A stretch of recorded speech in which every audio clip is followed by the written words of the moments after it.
Hi అండి, welcome to village vlogs. నేను మీ కృష్ణవేణి. ఈరోజు వీడియో చాలా బాగుంటుంది, కొత్తగా కూడా ఉంటుంది, చాలా బాగుంటుంది. నేత చీరలు ఎలా తయారవుతాయో చూపిస్తాను. ముందైతే ఇది మా పెద్దనాన్న పెద్దమ్మ నేసే నేత చీరలు అనమాట. వీటిల్లో 2-3 రకాలు అయితే వీళ్ళు నేస్తారు. అవైతే నేను ఇక్కడ చూపిస్తాను. ఈ చీరలు చూసారా ఎంత అందంగా ఉన్నాయో. ఈ చీర చూపించే చీర జూట్ చీర అని అంటారు. ఇవి జూటు లేసు లాంటిది ఒకటి నేస్తారు దారపు కండి మీద చుట్టుకొని. అందుకే ఇదిగో ఈ కండి చూపించానుగా అది అనమాట. వీటిని జూటు చీరలు అంటారు, పట్టు నేత చీరలు అనమాట. ఇక్కడ ఫస్ట్ అయితే పంచం చూపించాను. ఇప్పుడు ఇది జాకెట్ చీర ఒంటి మీద వేస్తే ఎలా ఉంటుందో కూడా నేను చూపిస్తాను. అయితే ఇదిగోండి, ఈ విధంగా అయితే చీర ఉంటుంది. ఇటు లైట్గా కనిపిస్తుంది అని చెప్పి నేను వేరే వైపుకి కూడా చూపించాను. మేము నేసే నేత చీరలు అయితే బాగా సాదావి ముసలి వాళ్ళు కట్టుకునేవి కదా. ఇవి అయితే పడుసు వాళ్ళు కట్టుకునే చీరలే అనమాట. ఇవి 59 గజాల చీరలు, 59 గజాల సాగు, 7 చీరలు వస్తాయి. డాబీ బద్దలు ఉంటాయి. నేను నిదానంగా ఈ వీడియో అంతా ఈ నేత పని గురించి, ఈ చీర ఎలా తయారు చేస్తారో కూడా చూపిస్తాను. బాగుంటుంది వీడియో, ఎక్కడ స్కిప్ చేయకోకుండా వీడియో అయితే ఫుల్గా కంటిన్యూగా చూడండి, మీకు అర్థమవుతుంది. నా ఛానల్ని ఫాలో అయితే గనక మీకు ఇటువంటి నేత చీరలు నేను చూపిస్తాను. ఎందుకంటే మా వాళ్ళు అందరూ నేసేవి ఇటువంటి చీరలు, ఇంకా పట్టు చీరలు, ఇంకా డిజైన్స్ అయితే ఉన్నాయి. ఇది సాదా అంచు వచ్చింది, పేటంచు చిన్నగా వచ్చి సాదా ఉండి మళ్ళీ అక్కడ నుంచి చిప్స్ గళ్ళు అంటారు ఈ చీరని. చిప్స్ ప్లెయిన్ బార్డర్ చీర అనమాట. ఈ రంగు చంద్రకాంత రంగు చీర. ఈ విధంగా అయితే ఈ నేత చీర ఉంటుంది. ఇలా చీరలన్నీ బాగున్నాయి, నాకు బాగా నచ్చినాయి. అందుకే ఈ వీడియో చూపిద్దాము అనేసి చూపించాను. ఇంకా ఇలాంటి వీడియోస్ మీకు, ఇలాంటి చీరలు, హ్యాండ్లూమ్ చీరలు అంటాం కదా, చేతి మొగ్గాలు, వాటితో తయారైన చీరలు ఇవి. మిల్లు మొగ్గాలు మీద తయారయ్యే చీరలు అయితే అస్సలు కాదు, నేస్తారు. నేసేది కూడా మా పెద్దనాన్న నేస్తున్నది కూడా చూపిస్తాను. అయితే ఇది చిప్స్ అని అంటారు. ఇవి కూడా చిప్స్ గడి చీరలే.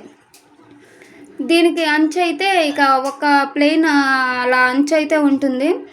ఇక్కడేమి ప్లెయిన్గా వదిలినట్టుగా ఉండదు. ఒక్కొక్క చీర ఒక్కో డిఫరెంట్గా ఉన్నాయి. 3 చీరలు 3 రకాలు, ఒకటే రకమైతే కాదు. ఈ ఒక్కొక్క చీర తయారు చేయడానికి 2 రోజులైతే వాళ్ళకు పడుతుంది. 2 రోజులకు ఒక చీర అవుతుంది అన్నమాట. వీటిల్లో జరీ కానీ, కండులు కానీ అవన్నీ నేను ఇక్కడ పెట్టి ఉన్నాను. అవి మీరు చూస్తే మీకు అర్థమవుతుంది ఈ చీరలు ఏంటో, ఈ తయారీ విధానం ఎలా ఉంటుందో. ఎందుకంటే నేను అంతకుముందు వీడియోస్లో మేము నేసే నేత చీరలకి కండులు చుట్టడం కానీ, మొల కట్టడం కానీ అవన్నీ చేశానుగా. ఇదిగో ఇక్కడ మా పెద్దనాన్న నేస్తున్నారు చూడండి. ఇది వేరే రంగు చీర, చిప్స్ గడే ఈ చీరలు కూడా.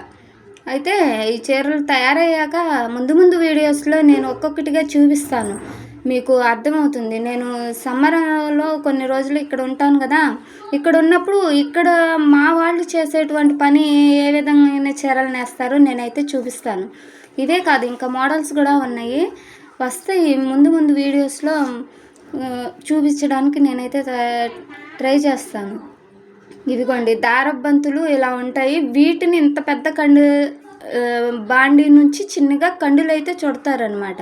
నేను ముందు చూపించానుగా కండులు అలా. ఇవి పట్టు కాబట్టి ఉల్లిపోతాయి, జాగ్రత్తగా చేసుకోవాలి. మేము నేసేది ప్యూర్ కాటన్ నేత అనమాట. అవి వేరు, ఈ వేరు. ఈ సిల్క్ ఒక పోగు సిల్క్ ఉంటే ఇంకొక పోగు కాటన్ ఉంటుంది, అలా అయితే ఉంటుంది. ఇంట్లో ఏ పని చేసినా ఆడవాళ్ళు చేయాల్సిందే. అది ఎంత పట్టు నేత చీర అయినా ఏదైనా ఆ ఇంట్లో ఉన్న పిల్లలు పెద్దోళ్ళు అందరూ కలిసి చేస్తేనే ఈ నేత పని అనేది అవుతుంది. నాకు వీడియోలో క్లియర్గా మాట్లాడి చెప్పేంత ఇది లేకపోవచ్చు, కానీ మీకు నా వీడియోస్ చూస్తూ ఉంటే ఎప్పటికైనా నేను మీకు అర్థమయ్యే విధంగా అయితే నేను చూపించి చేయగలుగుతాను. అందుకే మన ఛానల్ని ఫాలో చేయండి అని చెప్తున్నాను. ఇలా అయితే ఇవిగోండి, ఇందాక కొంచెం వెలుతురు తక్కువగా ఉంది అని చెప్పి మళ్ళీ ఇటువైపుకు వచ్చి ఈ చీరలు అయితే చూపిస్తున్నాను. ఇది పౌంట్ చెంగు. దీని అంచు చూసారా కొంచెం ప్లెయిన్ ఉంది, కింద బార్డర్ ఉంటుంది. ఆ విధంగా అయితే ఆ చీర ఉంది. ఒక్కొక్క చీర కట్టుకుంటే మాత్రం చాలా బాగుంటుంది. ఈ సమ్మర్లో ఎక్కువ ఎండలకి నేత చీరలే ఇష్టపడతాం కాబట్టి ఆ నేతలో కూడా ఇట్లా పట్టులాగా ఉండటం కూడా ఇంకా ఆడవారికి ఇష్టమే కదా. అందుకని ఈ విధంగా అయితే ఈ చీరలు ఉంటాయని చూపిస్తున్నాను. మేము చేసే పనులే కదా ఇవన్నీ, అందుకే నేనైతే చూపిస్తున్నాను. అంటే మేము సాదా నేస్తాం.